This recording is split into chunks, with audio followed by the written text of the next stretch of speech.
জামা কিনে দিব তো, ঈদের জামা কিনে দিব তো আমি।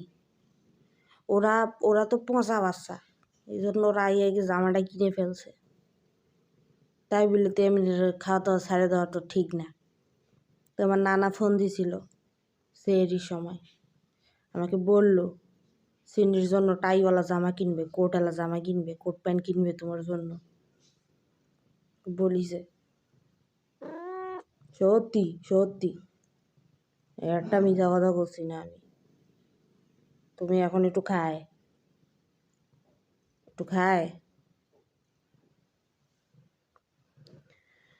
কালকে ইফতারের সময় পাশের বাসার আন্টির বাচ্চা দুটা ছোট ছোট, ওই যে তো ওরা পচা, হেতিরা মার্কেট করে আনছে। এই গাধাটাকে নিয়েই তো সব জায়গায় যাই, গাধাটাকে জামা দেখাইছি। এখন মানুষের জামা মানুষ যদি আরে ধরতে না দেয় তো কি আমার দোষ? তা আমার দোষ না যে আমি আমার গাধাকে তো বুঝাইতে পারতেছি না। গাধা গমো দেয়।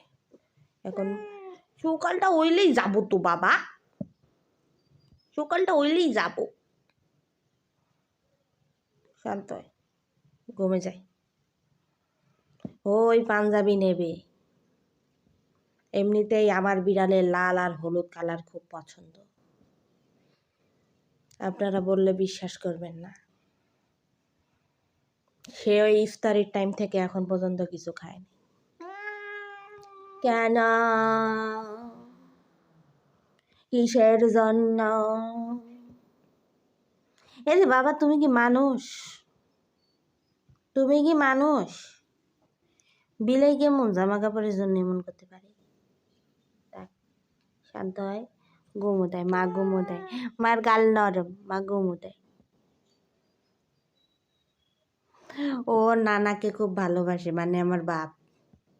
আমার বাপরে বললাম তোমার নাতির জামা দেখে আইছি আমি দোকানে, ক্যাট ফুডের দোকানে, বিলাইয়ের দোকানে।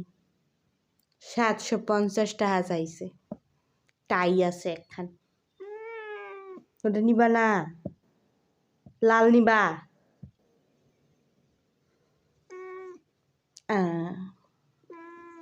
লালই নিবে সে।